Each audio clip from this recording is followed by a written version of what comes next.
Hello everyone, welcome back to the White Collar Engineer. And today, in order to share the IIM Ahmedabad's interview experience, we have Mohammed Fahim with us. Hello Fahim bhai, welcome to the White Collar Engineer. Hey Saleh, hi. Thank you for hosting me. Yeah, so hope you're doing good. I am good. So Fahim bhai, हमारे audience Yeah. को अपने बारे में कुछ बताओ. Myself, Fahim. I'm hailing from Kerala, to be precise, Kozhikode.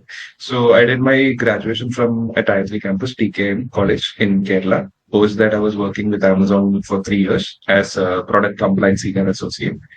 And post that, I'm currently a PGP one completed, like in IIM Ahmedabad, and currently we are just heading towards the internship phase right now. So that is the brief instinct about me. Yeah. All right. And while you were working, you were preparing for CAT. And how did you manage to crack the Holy Trinity? Tell us something about that. Uh, so the thing is like I've been attempting CAT since 2020. So this is my third attempt. In between, I skipped one attempt. So I attempted on 2020, I attempted on 22, and my third attempt was on 23. So the only thing is like I kept on consistently keeping on attempting so that one day finally I'll get some proper balance of all the even DRC, DILR, and quant together so that it can be like a planned one. Like you keep on attempting after a lot of things, and after Yeah, that you finally get the grip of that. You know the loopholes, and you know what exactly you need to sustain a good percentile. And correct. finally, I think on my third attempt, yeah, everything got aligned because of the consistency. That is for sure. And in that attempt, though, I was able to crack all the IIMs. Yeah. So yeah. And what better than IIM Ahmedabad? Exactly. That is also true. Because one of the key takeaway for me was like on my third attempt was when I got the first short list of IIM Lucknow. Then the second one, which directly came, was from IIM Ahmedabad. So for a moment, I was like, wow, that is something which I was That's like it. literally craving for. Yeah, Rest everything was like, yeah. exactly. So, like, walk us through the process. How was the IIM Ahmedabad's GDPI VAT process all about? So the thing is like it started off on January 10th or something when I got the IIM Ahmedabad call, Okay. and the interview was about to be scheduled on March 2nd. So it was like since I had a great like there was an advantage of that much of days before the IIM Ahmedabad, Right. and by the time I had my Lucknow, my Bangalore, my all the other interviews as well, so that I was able to get a little bit more prepared before reaching the IIM Ahmedabad interview.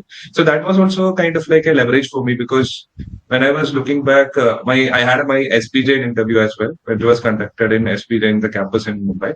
So all these interviews gave me a added advantage where I can just prepare myself one Exactly. after the other, expecting all the kind of questions which they are gonna throw upon us, like all the googlies as well.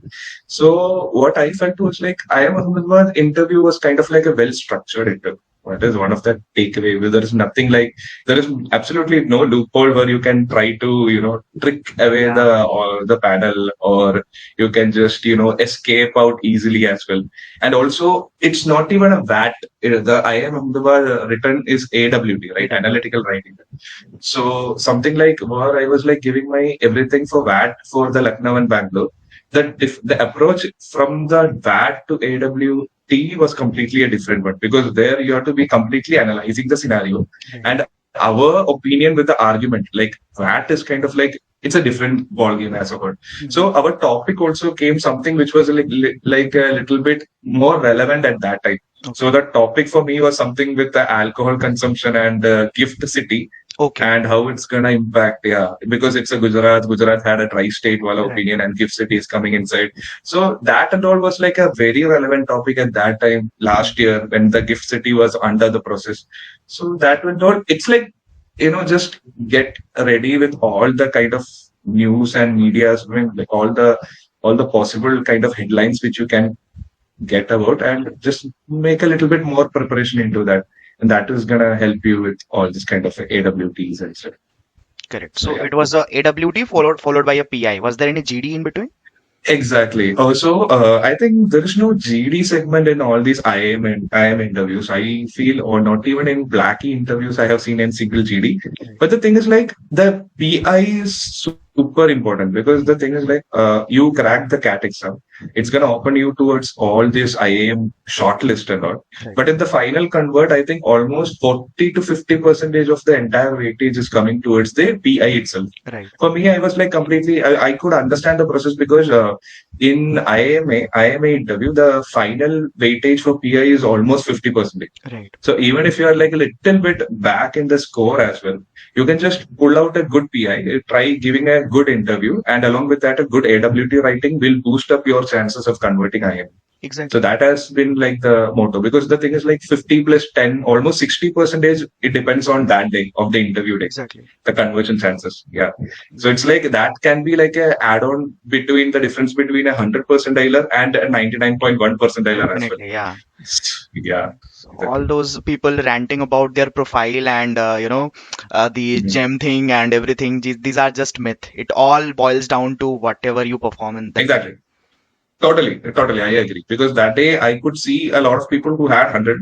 Like we were talking during the interview time, how is the percentile and how stellar profile they had. Exactly. But the thing is, like, even if they had a stellar profile, I was able to just witness that there were some people who were like way out of the, like, they were super good. Like, their profile was absolutely amazing. But I couldn't see them converting IMA as well. Right. So that also matters because of the interview, the way you juggle with the panel, the way you answer whatever the tricky questions the panel is gonna push you into, so the way you handle the critical situation out there, everything Exactly. matters, I feel. So that is also a criticality when it comes to cracking the interview as well. Yeah. True, true. And especially for the 99 plus percentilers, you guys have a Hmm. lot of interviews scheduled, like one after the other, one after the Hmm. other. As you mentioned that Absolutely. it worked as an advantage for you, but at the same time, it becomes Exactly. hectic. You have to travel to and fro, Hmm. and then again, you have to prepare Oh, fair, something. fair. Yeah, you have to prepare something college Totally. specific, right? So, Yes. like, how did you Yes. manage? Did you take any GDPI preparation course, or like, was it a self preparation or uh what? So the thing is like I love giving interviews. So one of the factor which I felt was like CAT itself was a barrier, but the interviews always felt like a little bit fine for me because I was waiting for that moment when I get the percentile. Rest everything is like in my hand. But for the sake of getting a little bit more on mock interviews and all, I was like enrolling with IMS classroom sessions of GDPI. They were helping absolutely well. They were like literally giving us topics on the daily topics of news headlines and everything. They were Great. like trying to make us well versed with the GK section. But when you asked about the entire scenarios where all the IIM interviews are coming aligned, what I felt was like the November, the exam gets over. Yeah, Within 1 week, the score sheet will come. response Like sheet. Yeah. within the first week of December, yeah, response sheet. Then post that within second or third week, the proper Results. evaluative the results will come.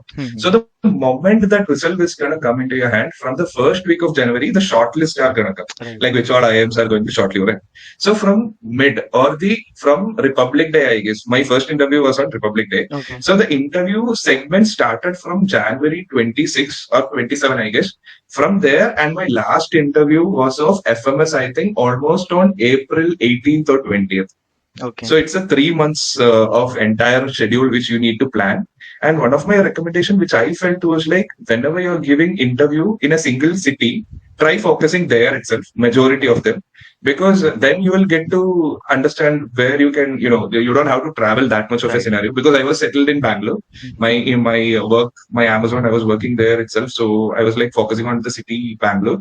So whenever there is this test location or the interview location which I prefer, I just kept on giving it Bangalore. The only place where I had to travel was for my IIT Delhi, and I even gave for SPJ.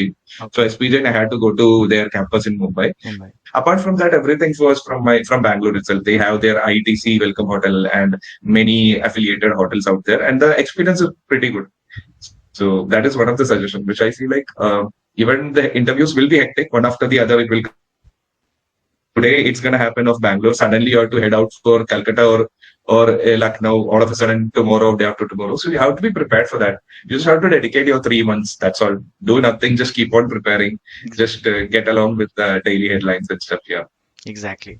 So let's come to the point then, Fahim bhai. Like, walk us through Mhm. the interview. Like, what all questions were asked? Oh yeah. So my instinct, which I felt was like the different campuses had their different version of interviews. Okay, so in SPJ interview, it was kind of like a group interview. It's not even a PI, it was a GI. So four of them to sit together. It's not even a GD.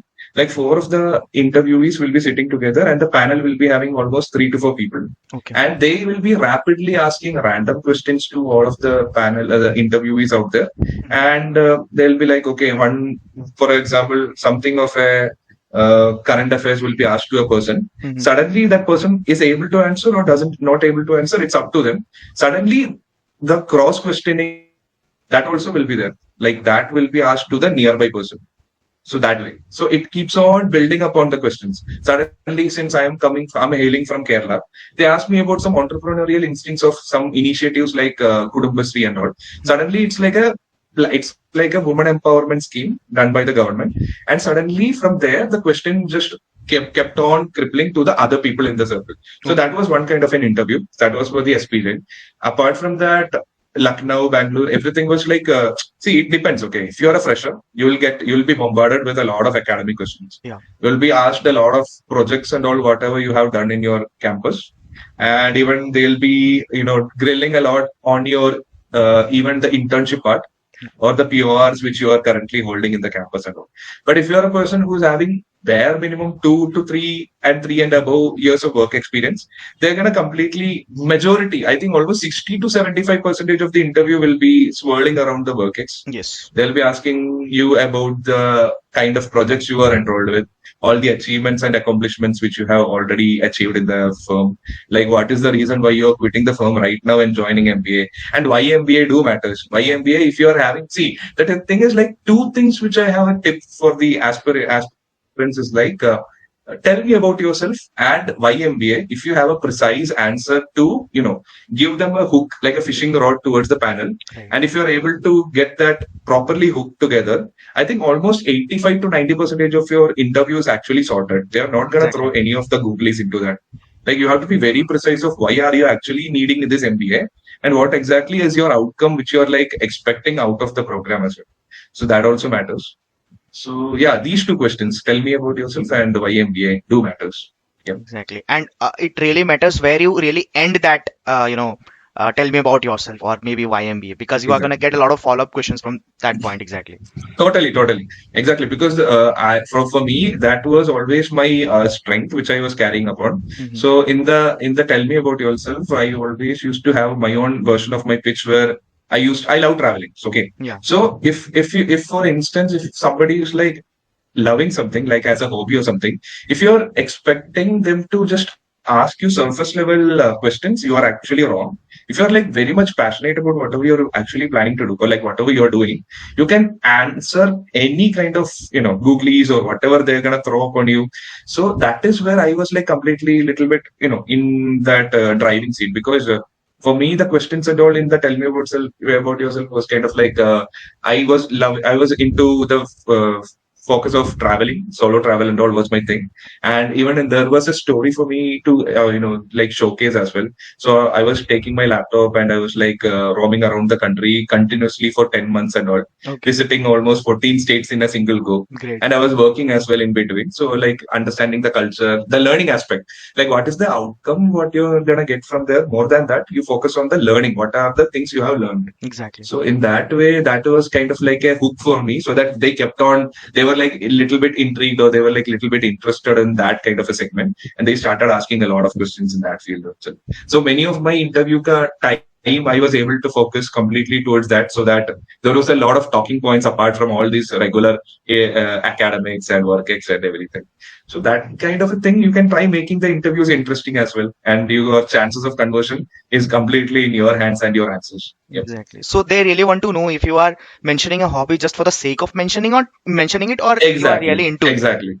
Yeah. Because of the fact that the kind of questions they keep on asking also gives us a clarity how depth they are gonna inquire, how much we love to do what we really want to do. Like for example, if you're like saying you are so much fond of cricket, Hmm. so they're given an option, you're like which one you love to choose, like batsman or bowler. Yeah. If you choose bowling, you have to know about all the swing and the Right. reverse swing and all the Yorker, in Right. swing, out swing, all the seam positions. So that kind of a depth. If you're into football, the length and area of the ground, the bending, how's the in curl, out curling, everything. So these kind of things. So for me, for my travel, the story was kind of like my foundation and support. Yeah. So in Correct. that story, I was able to know a lot of things about our country. So whenever they kept on asking me, because I got a lot of questions kind of like that as well, Mm-hmm. where I was able to answer because just with the sole experience of how I was going through that journey, right? So due to which I was like, okay, I was able to answer as well. So the only another catch which I felt like was never leave the interviewer in like a silence. Like Yeah. even if you feel there is no answer, then let them you just utter it out. Do not beat around the bush as well. You Hmm. just utter it out that if you don't know, just tell that don't know, but never make a pause apparel or like completely a silence where okay they also feel like okay this person is kind of like taking a lot of time to come with an answer and stuff. It's all about psychology, I feel. Yeah. Correct, correct. So you have prepared, a number of things, and you have gone Mhm. through a lot of interviews. So what do you think when a candidate, like what a candidate ideally should do if the interview is not going in his or her favor? Like how to manage that, that awkwardness? I understood. Yeah, that is kind of like a good question. The thing is, you have your own priority of what colleges and all you have kept in your ranking, right? Right. So automatically, the performance pressure also will be starting to get built Exactly. because of the fact that what I felt was like before my Ahmedabad interview, I had my Lucknow, my Bangalore, and many other interviews as well. Suddenly, my Lucknow interview was so good, and my Bangalore interview was kind of like in the other. It kind of like flunk a little bit Okay. from my perspective. Hmm. But at the end, it got converted. But still, we feel like we could have done much better, Yeah. right? So since that happened, all of a sudden, my next priority after Bangalore would have been Ahmedabad. Ahmedabad. So I was like, okay, all of a sudden, when that was about to happen, I had that complete pressure of that as well because Bangalore was kept here, so that a interview is coming approaching, and that also happens.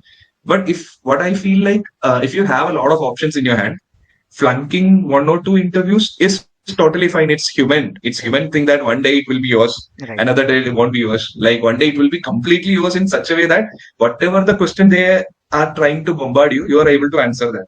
So that and all is kind of like a bonus, Like so that also matters. Like it's like you keep on maintain your composure Hmm. whatever be the scenario, just try maintaining. Just you know that you have reached here after tremendous wala thing like after cracking the cat Obio, the person I post that you're only like see the conversion ratios as well, like 1:3, 1:2.5, 1:7. Like that is also matters now. Only this much very handful of people have got the opportunity for interview. Just give your best. That is what I feel. Like do not beat around the bush again. So that is like a very negative aspect from a person that if they know much better. See, that is also matters. Like they have been conducting this for the past 10 to 15 years. Exactly. They have seen multiple number of candidates and all. So whatever the question they are gonna ponder upon us, let's try understanding whether if that answer is there in our head, go for it. If that is not even there, we have less clarity about that. Just tell them I don't know. That is also much bolder move than trying to beat around the bush. Yeah. Exactly. And there is another section of a like crowd fine by. I have observed like say for Mhm. example you have a lot of story to tell. You have worked in Amazon. Mhm. You have a good hobby, Mhm. unique hobby to that Mhm. you are pursuing or you have pursued earlier. So you have a lot of Mhm. stories and everything to tell. Similarly, I have about a lot of story from my work time as well as my YouTube channel and stuff. I believe Mhm. some interviewers are very patient enough to listen to all your stories. They like your detail oriented Absolutely. answers and they Mhm. want you to speak more and more, and you are also feeling that connect Exactly. connect with them ki, okay, they are listening to me, they Mhm. are nodding their head and they are acknowledging whatever I am Mhm. trying to say. But on the other hand, there are other interviewers who are always in a rush. Other interviews, yeah. You have only 10 to True, true. 15 minutes. You do your best. They'll make the interview Okay. as a viva and they'll ask random questions from here Oh, and there. So how do you go about that, absolutely. those interviewers? So that also will come. It's just the terminology googly which I keep on mentioning is because of the fact that any interview can go in any in any way possible. Because Definitely. see, I was very lucky that I had my IIM Ahmedabad interview very much structured. Actually, there Hmm. was no kind of a uncertain questions which they tried pondering. Correct. Apart from that, my the experience which I had in my indoor interview was something like that. So the moment when I was entering the room, this panel, they were listening to some pop song, or Okay. old 80s or 70s pop song Okay. English. And suddenly I was like listening to them, and suddenly I was sitting at the table, and suddenly they asked me, "Do you know which song is this?" I was like, "Absolutely no, I no clue." So Okay. they were like, "Okay, how do you doesn't know this song? It's so famous and all." I was like, "No, it's not of my era." So Yeah, they yeah. are like, "Okay, you just try answering however possible, but there should be a fine line between what you are Yeah, answering and how they are reciprocating about that." And the next definitely. question they asked me was like, "Who is the founder of McKinsey?" And some other question. Do you know who is O McKinsey or something? Then Okay. I was answering. Okay, I took it in Hmm. a witty manner. I was like answering. Okay, maybe he's a founder of McKinsey. Then Okay. he was like, okay, if you're saying that, then who is W McKinsey? Then Hmm. I was like, I have no clue about that. So they were like, okay, they started the interview in a smile. I Okay. don't know. So that is also kind of a approach.